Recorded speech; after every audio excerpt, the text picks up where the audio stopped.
IA par jour, lettre 36. Par une IA par jour. Cette semaine pour les tests du site, j'ai surtout généré des cours, construit des parcours d'apprentissage et produit des présentations. Les livrables sont là mais ce que l'on garde de ces démarches interroge. Je suis Bertrand Formet, je partage chaque jour une application d'IA générative sur le site et cette lettre chaque samedi.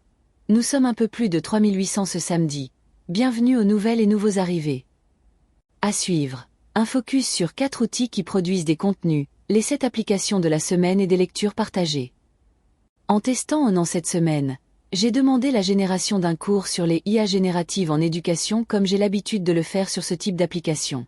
L'outil a généré en quelques secondes une séquence complète. Texte à lire, flashcard, quiz, podcast, bande dessinée. Complet, structuré, progressif et présentable. Je ne suis quasi pas intervenu dans les choix didactiques ou pédagogiques, rien ne m'y incitait. Ce n'est pas un reproche à l'outil, plutôt bien pensé par ailleurs, c'est une observation sur ce qui s'est passé, ou plutôt sur ce qui ne s'est pas passé. Knowly fait quelque chose de proche, on lui soumet un sujet ou des sources, il organise un parcours, génère des pages liées entre elles, suggère une étape suivante après chaque génération. C'est un wiki qui se construit sans qu'on ait besoin de le construire. RepliSlide et Présentons, de leur côté, génèrent des présentations depuis une instruction. Le plan, les diapos, les images, la mise en forme.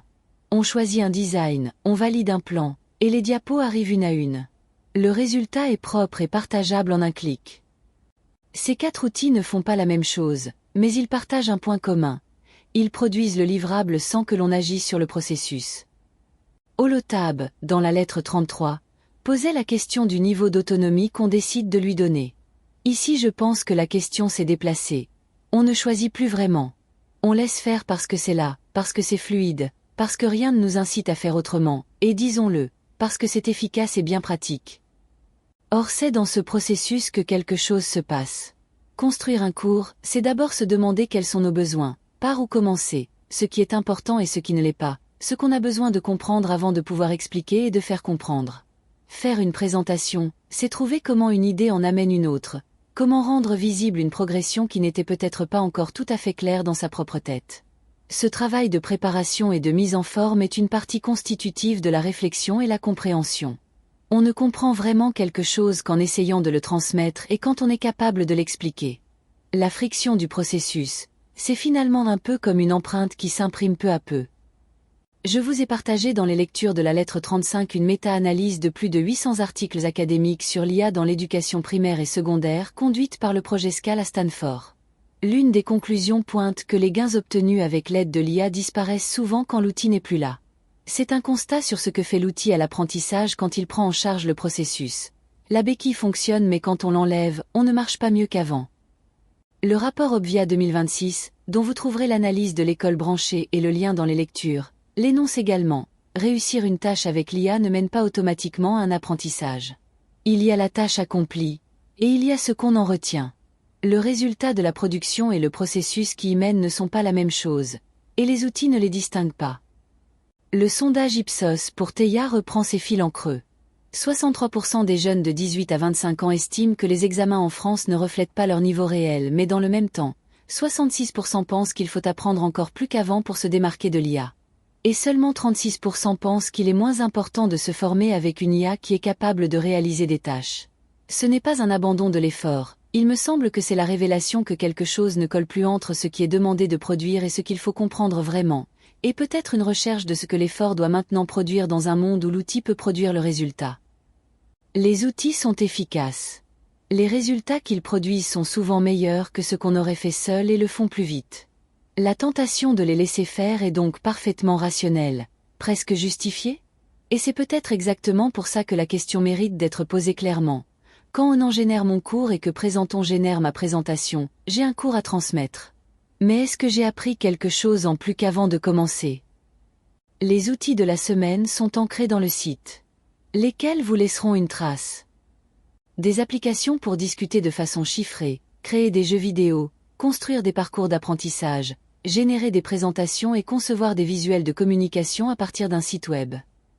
Tinfoil Chat pour des conversations chiffrées de bout en bout, avec 7 modèles de langage et connexion au web. https://www.uneaparjour.fr/tinfoil-chat/. Sounlab pour générer des jeux vidéo jouables à partir d'instructions.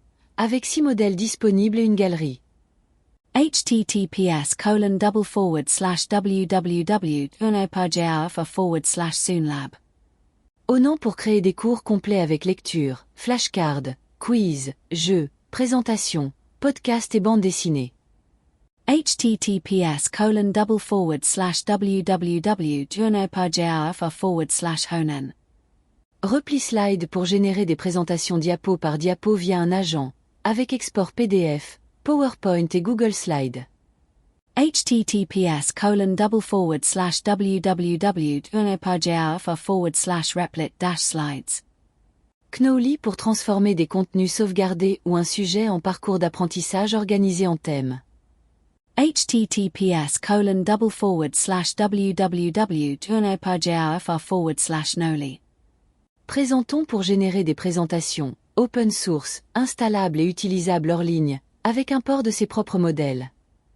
https://www.uneaparjour.fr/presenton. Pomeli pour créer des campagnes de communication à partir d'un site web, en générant et animant des visuels adaptés à la source. https://www.uneaparjour.fr/pomelli. Quelques lectures pour creuser un peu plus les sillons de la semaine. IA et travail. Un vice-président de Nvidia reconnaît que le coût de calcul dépasse largement celui des employés, pendant que Microsoft, Amazon et Meta licencient à grande échelle pour financer leurs investissements IA. La newsletter Mute de chute décortique ce paradoxe en carrousel sur LinkedIn.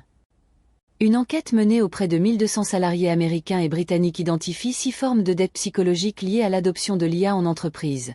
Cognitive, d'autonomie, de compétences, relationnelle, de crédibilité, d'identité professionnelle. Sur Harvard Business Review, en anglais.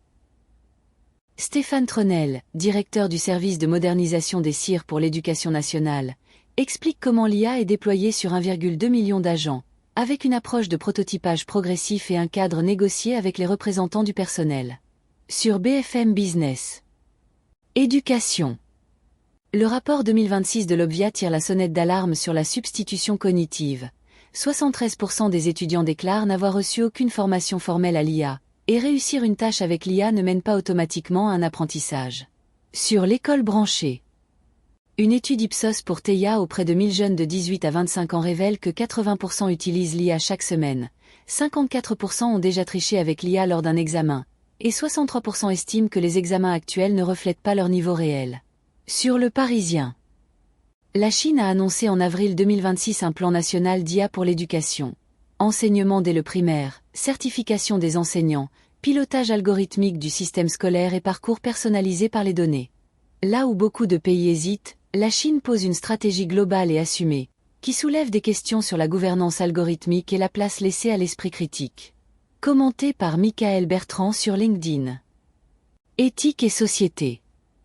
À travers les portraits de Monique, Mila et Cédric, La Croix l'Hebdo explore comment les IA conversationnelles prennent la place de confidentes et de soutien psychologique, au risque d'aggraver la solitude et d'éroder le libre arbitre. Marc Hunyadi y appelle à protéger juridiquement la souveraineté de l'esprit humain. Dossier de La Croix l'Hebdo partagé par Marc Hunyadi sur LinkedIn. Droit. Les Interconnectés, France Urbaine et Intercommunalité de France publient un closier Data et IA 2026. Clause type pour encadrer la souveraineté des données, l'hébergement, la propriété intellectuelle et l'usage de l'IA par les prestataires des collectivités territoriales. Technique. Yash Narwal a réalisé une page interactive Echo, AOLLMS Work Echo, qui explore visuellement la construction d'un grand modèle de langage, de la collecte des données jusqu'à l'assistant, tokenisation, pré-entraînement, inférence, RAG. Avec son accord et assisté de Claude.ai, je l'ai traduite et adaptée en français. Les outils de cette semaine construisent vite et bien. Ce qu'ils ne font pas, c'est laisser une empreinte à notre place. J'espère que cette lettre aura pu laisser quelques traces. Il vous reste le sondage de la semaine. Vous pouvez aussi laisser un commentaire ou m'écrire sur contact@uneaparjour.fr et les réseaux. Je vous donne rendez-vous la semaine prochaine, même lieu et, presque, même heure. Parce qu'une IA par jour, c'est un article quotidien sur uneaparjour.fr et une lettre chaque samedi directement dans votre boîte.